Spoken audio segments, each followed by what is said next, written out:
बॉलीवुड की दुनिया में ना अक्सर पुरानी यादें ताज़ा होती रहती हैं। कभी किसी गाने से, कभी कोई डायलॉग याद आ जाता है और कभी-कभी तो सिर्फ एक सीन से। आजकल कुछ ऐसा ही हो रहा है, एक नई फिल्म को लेकर। जी हाँ, बात हो रही है रोहित सराफ की आने वाली फिल्म सनी संस्कारी की तुलसी कुमारी। इसमें उनके एक एंट्री सीन ने बहुत से लोगों को सीधे शाहरुख खान की वो बरसों पुरानी बहुत मशहूर फिल्म है ना, कभी खुशी कभी गम, उसके एक आइकॉनिक सीन की याद दिलाती है। तो चलिए शुरू करते हैं ये बातचीत और समझते हैं कि एक नए जमाने की रोम कॉम का एक सीन कैसे 20 साल से भी ज्यादा पुरानी ब्लॉकबस्टर की यादों से जाकर जुड़ गया। तो हुआ यूं कि सनी संस्कारी की तुलसी कुमारी, या मतलब शॉर्ट में कहें तो SSKTK, इसका टीजर जैसे ही सामने आया, सोशल मीडिया पर और फिल्म सर्कल्स में एक बात एकदम तेजी से फैली। टीजर में रोहित सराफ का जो एंट्री सीन था ना, उसे देखकर कई दर्शकों को तुरंत कभी खुशी कभी गम K3G जिसे कहते हैं, उसमें शाहरुख खान की वो ग्रैंड हेलीकॉप्टर वाली एंट्री याद आ गई। वही सीन जहां वो सालों बाद घर लौटते हैं। हाँ, और ये कोई मामूली सीन नहीं है। K3G की वो एंट्री तो मतलब भारतीय सिनेमा के सबसे यादगार पलों में गिनी जाती है।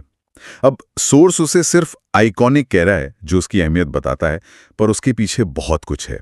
वो सिर्फ हेलीकॉप्टर से उतरना नहीं था, वो किरदार की घर वापसी का एक इमोशनल पीक था। माँ बेटे के मिलने का इंतजार था। फिर करण जौहर का वो सिग्नेचर स्टाइल, वो बड़े बड़े सेट्स और बैकग्राउंड में बजता वो म्यूजिक, ये सब मिलकर उसे एक असाधारण, मतलब एक अलग ही अनुभव बनाते हैं।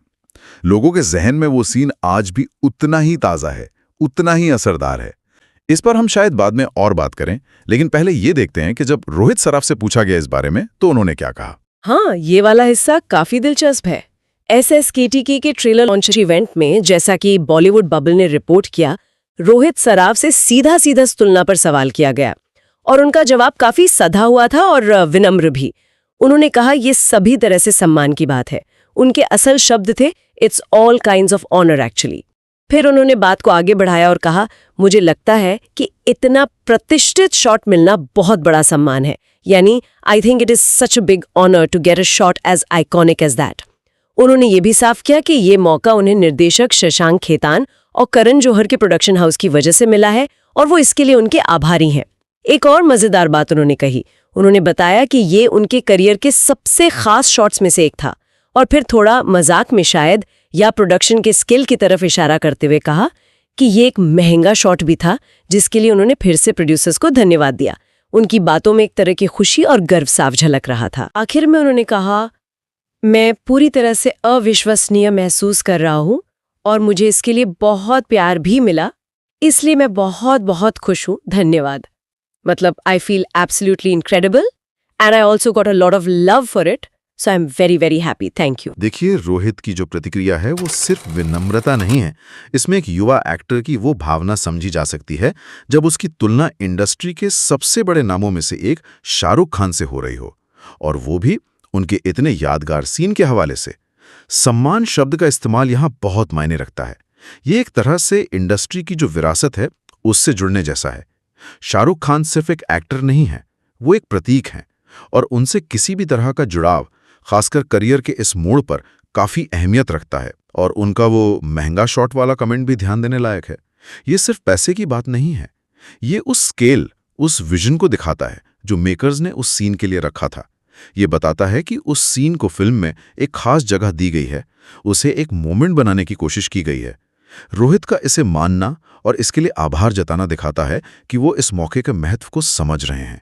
ये उनके किरदार विक्रम के लिए एक बड़ा बिल्डअप भी हो सकता है। डालती एक तरफ तो सम्मान है, पर दूसरी तरफ उम्मीदों का पहाड़ खड़ा हो जाता है। क्या दर्शक अब उस सीन को देखते हुए हमेशा K3G से तुलना नहीं करेंगे? ये एक बहुत ही वैलिड पॉइंट है। बिल्कुल, दबाव तो आता ही है, निश्चित रूप से आता है। जब आप किसी आइकॉनिक चीज को दोबारा बनाते हैं या उससे प्रेरणा लेते हैं, तो आप अनजाने में ही सही खुद को जांच के लिए सामने रख देते हैं। दर्शक तुरंत तुलना करेंगे, और अगर उन्हें वो मूल जैसा जादू या वो असर महसूस नहीं हुआ तो आलोचना भी हो सकती है। लेकिन इसका दूसरा पहलू भी है, ये तुलना तुरंत फिल्म और एक्टर को चर्चा में ला देती है। ये एक जबरदस्त मार्केटिंग टूल बन जाता है, जैसा कि इस केस में हुआ भी। लोग फिल्म के बारे में बात कर रहे हैं, रोहित सराफ के बारे में बात कर रहे हैं, और ये सब टीजर आने के साथ ही शुरू हो गया। तो ये एक दो धारी तलवार की तरह है। और इस तलवार का इस्तेमाल कैसे किया गया है, ये समझने के लिए शायद फिल्म के पूरे संदर्भ को देखना जरूरी है। ये कोई छोटी मोटी फिल्म तो है नहीं। बिल्कुल नहीं। सनी संस्कारी की तुलसी कुमारी को शशांक खेतान डायरेक्ट कर रहे हैं, और शशांक का अपना एक कामयाब ट्रैक रिकॉर्ड है, खासकर धर्मा प्रोडक्शंस के साथ। उन्होंने वरुण धवन के साथ हम्टी शर्मा की दुल्हनिया और बद्रीनाथ की दुल्हनिया जैसी हिट फिल्में दी हैं। उनकी फिल्मों में मनोरंजन, इमोशन और एक वो देसी टच का मिक्सचर होता है जो दर्शकों को पसंद आता है। उनका इस फिल्म से जुड़ना ही अपने आप में उम्मीदें बढ़ा देता है। फिर स्टारकास्ट देखिए जरा। फिल्म में वरुण धवन और जानवी कपूर लीड रोल में हैं। इनकी जोड़ी पहले बवाल में भी दिखी थी। साथ में प्रतिभाशाली सानिया मल्होत्रा भी हैं। और जैसा सोर्स बता रहा है, रोहित सराफ विक्रम नाम का एक अहम किरदार निभा रहे हैं। इनके अलावा अक्षय ओबेरॉय और मनीष पॉल जैसे जाने माने चेहरे भी हैं। ये एक बड़ी और दिलचस्प कास्टिंग लग रही है। और सबसे अहम बात, इसे प्रोड्यूस कौन कर रहा है? करण जौहर का धर्मा प्रोडक्शंस। वही धर्मा प्रोडक्शंस जिसने K3G बनाई थी। ये कनेक्शन बहुत जरूरी है। सोर्स के मुताबिक SSKTK कुछ साल की सबसे ज्यादा इंतजार की जाने वाली रोम-कॉम फिल्मों में से एक माना जा रहा है। और इसकी रिलीज डेट भी तय है 2 अक्टूबर 2025। यानी मेकर्स इस फिल्म को लेकर काफी कॉन्फिडेंट हैं। तो ये सारी बातें, शशांक खेतान का डायरेक्शन, इतनी बड़ी स्टार कास्ट, धर्मा प्रोडक्शंस का बैनर और ऊपर से ये K3G वाला कनेक्शन, ये सब मिलकर रोहित सराफ के उस एंट्री सीन और उस पर हुई तुलना को और भी ज्यादा महत्वपूर्ण बना देती हैं। भले ही नई किरदारों और नई कहानी के साथ। नकल या रचनात्मकता की कमी जैसा भी लग सकता है। ये लाइन कहाँ खींची जाए, मतलब कहाँ पर प्रेरणा खत्म होती है और नकल शुरू होती है। ये लाइन बहुत बारीक होती है। सही कहा। होमेज तब होता है जब आप किसी पुरानी चीज को सम्मान से याद करते हैं, उससे प्रेरणा लेते हैं, लेकिन अपनी कहानी और किरदारों के संदर्भ में उसे एक नया मतलब देते हैं। नकल तब होती है जब आप बिना किसी नए विचार के बस कॉपी पेस्ट कर देते हैं। SSKT के मामले में अभी पूरी फिल्म देखे बिना यह कहना मुश्किल है कि ये सीन कहानी में कैसे फिट होता है, लेकिन रोहित की प्रतिक्रिया और मेकर्स का ट्रैक रिकॉर्ड देखते हुए उम्मीद तो यही की जाती है कि ये एक सम्मानजनक होमेज होगा, ना कि सिर्फ एक कॉपी। पर हाँ, दर्शकों की अपनी अपनी राय हो सकती है, वो तो है ही। तो आज के इस पूरी बातचीत का अगर सार निकालें तो यही लग रहा है कि सनी संस्कारी के तुलसी कुमारी के टीजर ने न सिर्फ एक नई फिल्म की झलक दिखाई, बल्कि हमें बॉलीवुड की एक आइकॉनिक याद के गलियारों में भी ले गया।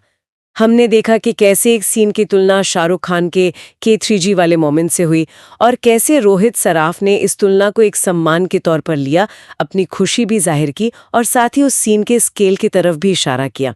हमने ये भी समझा कि शशांक खेतान, धर्मा प्रोडक्शंस और बड़ी स्टारकास्ट के संदर्भ में ये फिल्म कितनी अहम है और कैसे ये तुलना सिर्फ एक विजुअल समानता से बढ़कर शायद नॉस्टैल्जिया मार्केटिंग और ब्रांड बिल्डिंग का भी एक हिस्सा हो सकती है। बिल्कुल।